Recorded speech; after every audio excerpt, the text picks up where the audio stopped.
Last week, AMD launched their new graphics cards, and I already reviewed the RX 7900 XTX, so today I'm going to talk about this RX 7900 XT. Now, I did not have a chance to test the reference card, but I do have this tough gaming model from ASUS. And while I do think that AMD has done a great job at creating high-end graphics cards and bringing some well-needed competition to the market, I also think that there are plenty of things that still need a bit of work and that should be improved. So I'm going to take a bit of a different approach today, and I'm going to talk about my issues with this 7900 XT. Let's go! This video is brought to you by Corsair and their brand new Dominator Platinum RGB memory. These super fast DDR5 6000Hz memory kits are specifically made for Ryzen 7000 series CPUs. They feature a stylish aluminum heat spreader with DHX technology that keeps them nice and cool under load, offering a smooth and stable performance with a lot of room for overclocking. And they come with 12 customizable Capellix LEDs that you can control with their iCUE software and easily sync up with your other Corsair components. Check them out using the links in the description below. One of the first and most obvious issues I had with this card is its name. The RX 7900 XT sounds very similar to the 7900 XTX, even though when we look at the specs, you can see that they are vastly different. The XTX has more cores, higher clock speeds, more memory, and a bigger memory bus than the XT. And I don't think that removing one X at the end of the product name is enough to distinguish an obviously lower tier card from a higher tier one. It just causes a lot of confusion, especially for the less informed consumers that might think that they're buying a very similar product for $100 less, which is definitely not the case here. Now, Nvidia received a lot of criticism for their 4080 16 gig and 4080 12 gig cards, and AMD here is pretty much doing the same thing. The XT is more than 15% slower than the XTX, and they should have called it a 7800 XT, or at least a 7900 without any X's, just to make it a bit more obvious to everyone. And that brings me to my next issue: the relative performance. Because the XT is priced so closely to the XTX, its performance should also be at a close distance compared to the XTX, and that is definitely not the case here. So the XT's recommended price is only 10% lower than the XTX, but when it comes to performance, the XTX is 16% faster than the XT. And keep in mind, I was using the relatively fast third-party version of the XT. So for $100 more, you can get a card that is 16% faster, and if you already decided to spend $900 on a GPU, upgrading to the XTX for $100 more just seems like a logical choice. And that pressure from the relative performance is a bit of a shame because in absolute terms, the XT is a pretty powerful chip. At 1440p resolution, it shows a great high refresh rate experience in every game I've tested. Most games will easily run at 144 FPS or above, but even the heaviest titles like Dying Light 2 and Cyberpunk 2077, for example, will get pretty close to that. At 4K resolution, the XT does well, offering that 4K 120 experience in lighter titles and 60-ish FPS or above in heavier games. AMD's FSR has also been adopted by a lot of game developers, so for the titles that do support it, this 7900 XT is actually a very capable 4K gaming card as well. But should you buy a much stronger XTX for $100 more? Absolutely. Now, the next issue I had was performance inconsistency. When testing Call of Duty Modern Warfare, we were getting really inconsistent results. So one moment the XT would be running at around 2400 megahertz, showing FPS numbers that kind of fall in line with other cards. But during some other runs, it would suddenly boost much higher, somewhere closer to 2900 megahertz, which would result in a much higher average FPS and which would put it above the RTX 4090 and the 7900 XTS. And there was absolutely no logic behind it. So it was the same system, same settings, no updates in between. The CPU wasn't throttling or anything else that we can think of actually. So every time we reboot the PC, it would act differently for no clear reason.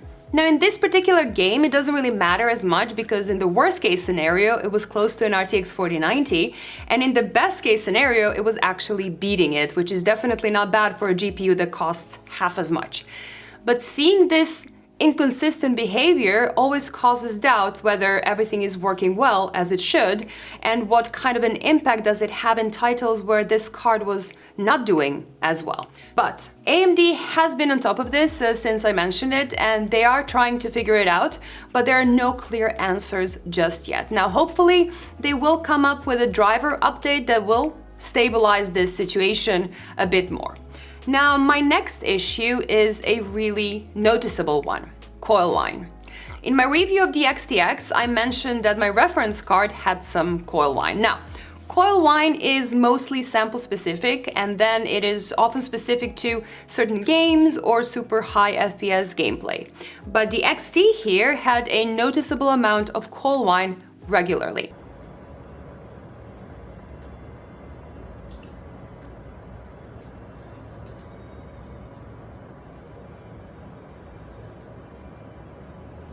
And since the launch, a lot of reviewers, as well as people who bought their cards, frequently mention Coil Whine too, both on reference cards as well as third-party cards. So this tough gaming from ASUS doesn't always whine, but it does it pretty frequently. And since the sound often changes depending on what's going on with your PC, it is way more noticeable than if it was just a consistent tone. I did manage to test the thermal and noise performance at one point where it wasn't whining, and this oversized tough cooler performed extremely well, barely going over 50 degrees with almost no noise at all. And even though this should be a great cooler design, it is only quiet sometimes. The other times it is just super whiny. And given the fact that these reports are so widespread with all sorts of Radeon cards, it just feels like this is something that AMD really needs to work on. My next issue is the power consumption, especially in idle when having multiple monitors connected to your card. If I just connect a single monitor, power consumption is completely fine, with a single watt of a difference between the 4080 and this 7900 XT. But when connecting two monitors, so I had one 4K 120Hz one and one 4K 60Hz one, the power consumption on the XT went up by a lot. It was 15 watts higher than the 4080, and I would say that is a significant change. Now, depending on how much you pay for your electricity and how many hours you have your monitors on per day, this could really add up quickly.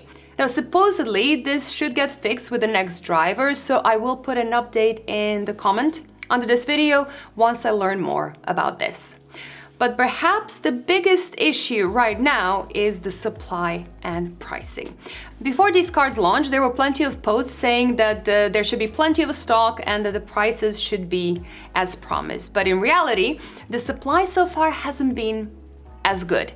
It will vary per region, but if I look at the Netherlands, I haven't seen a single XTX listed at any reputable retailer, and even the XT, which had more critical reviews overall, has been really hard to find. Most shops I spoke to told me that they have no clear indication of stock on any Radeon cards at this point, and the couple shops that did list the XT seem to have very limited stock and they're selling them at very high prices. So right now, the cheapest one I can find is at 1,300 euros, which is 250 euros over the MSRP and only about 150 euros less than a 4080. And a 4080 is faster, has stronger ray tracing performance, and it is more power efficient. And I think all this was much worse because of the hype that followed the AMD launch and the belief that there might actually be some stock or that the prices might actually stay down. Anyway, the launch was definitely a bit shaky, but it is important to remember that most of the things I mentioned today are absolutely fixable, and that was the reason of making this video, because I know that AMD cares about criticism and that they do want to fix things for the end users, at least the things that can be fixed.